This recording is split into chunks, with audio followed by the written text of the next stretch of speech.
ಹುಬ್ಬಳ್ಳಿಯಲ್ಲಿ ಕ್ರೈಮ್ ಕಂಟ್ರೋಲ್ಗೆ ಪ್ರಸಾದ್ ಅಬ್ಬಯ್ಯ ಖಡಕ್ ಆಗಿ ಸೂಚನೆ ಕೊಟ್ಟಿದ್ದಾರೆ. ಹುಬ್ಬಳ್ಳಿ ಧಾರವಾಡ ಪೂರ್ವ ವಿಧಾನಸಭಾ ಕ್ಷೇತ್ರದ ಶಾಸಕ ಪ್ರಸಾದ್ ಅಬ್ಬಯ್ಯ ಕ್ರೈಮ್ ಕೇಸಸ್ ಕಡಿಮೆ ಮಾಡಬೇಕು ಅನ್ನುವಂತ ನಿಟ್ಟಿನಲ್ಲಿ ಒಂದು ಖಡಕ್ ಸೂಚನೆ ಕೊಟ್ಟಿದ್ದಾರೆ. ಇವರು ಹುಬ್ಬಳ್ಳಿ ಧಾರವಾಡ ಪೂರ್ವ ವಿಧಾನಸಭಾ ಕ್ಷೇತ್ರದ ಶಾಸಕರು. ಇತ್ತೀಚೆಗೆ ಹುಬ್ಬಳ್ಳಿ ನಗರದಲ್ಲಿ ಅಪರಾಧ ಚಟುವಟಿಕೆ ಹೆಚ್ಚಾಗ್ತಾ ಇವೆ. ನಗರದಲ್ಲಿ ಸಂಪೂರ್ಣವಾಗಿ ಕ್ರೈಮ್ ಕಂಟ್ರೋಲ್ಗೆ ಪೊಲೀಸರಿಗೆ ಅಂತೇಳಿ ವಾರ್ನ್ ಮಾಡಿರೋದು, ಖಡಕ್ ಸೂಚನೆ ಕೊಟ್ಟಿರೋದು. ಕಡಿಮೆ ಆಗಬೇಕು ಕ್ರೈಮ್ ಕೇಸಸ್ ಅಂತ. ಕ್ರೈಮ್ ಚಟುವಟಿಕೆಯಲ್ಲಿ ಭಾಗಿಯಾದವರ ಮೇಲೆ ಮುಲಾಜಿಲ್ಲದೆ ಕ್ರಮ ತೆಗೆದುಕೊಳ್ಳಿ. ನನ್ನ ಬಳಿ ಬಂದವರಿಗೆ ಯಾರಿಗೂ ಕೂಡ ನಾನು ಕ್ರೈಮ್ ಮಾಡಿ ಅಂತ ಹೇಳೋದಿಲ್ಲ.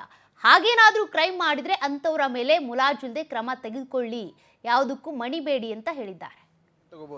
ನಾನು ಯಾರ್ಯಾರು ಅಧಿಕಾರಿ ಪೊಲೀಸರು ನಿರ್ದಾಕ್ಷಿಣ್ಯವಾಗಿ ಪೊಲೀಸ್ ಕಮಿಷನರ್ಗೆ ಅವತ್ತೇ ನಾನು ಮಾತಾಡಿ ಹೇಳಿದ್ದೀನಿ, ಯಾವ ಕಾರಣಕ್ಕೂ ಕೂಡ ಕ್ರೈಮ್ ಚಟುವಟಿಕೆಯಲ್ಲಿ ಭಾಗಿಯಾದವ್ರಿಗೆ ಯಾವುದೂ ಎಕ್ಸ್ಕ್ಯೂಸ್ ಇಲ್ಲ. ಅದು ಕ್ರೈಮ್ ಮಾಡೋರು ಯಾರೇ ಇರ್ಬೋದು, ಯಾರೇ. ಈಗ ಕ್ಷೇತ್ರ ಅಂದಾಗ ಭಾಳ ಜನರು ನಮ್ಮ ಕಡೆ ಬರ್ತಾರೆ ಹೋಗ್ತಾರೆ, ತಮ್ಮ ಕೆಲಸಕ್ಕೆ ಬರ್ತಾರೆ.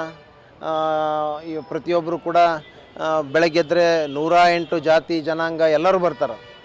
ಹಂಗೆ ಬರ್ತಾರೆ ಅಂತ ಹೇಳ್ಬಿಟ್ಟು ನಿಮಗೆಲ್ಲ ಕ್ರೈಮ್ ಮಾಡಿರಿ, ನಿಮಗೆಲ್ಲ ಅಧಿಕಾರ ಕೊಡ್ತೀವಿ ಅನ್ನೋಂಥದ್ದು ಯಾವುದೂ ಇಲ್ಲ. ಯಾರು ಬೇಕಾದವರಿದ್ದರೂ ಮುಲಾಜಿಲ್ಲದೆ ಅವ್ರ ಮೇಲೆ ಪೊಲೀಸರು ಕಂಪ್ಲೀಟಾಗಿ ಆ್ಯಕ್ಷನ್ ತೊಗೋಬೋದು. ನಾನು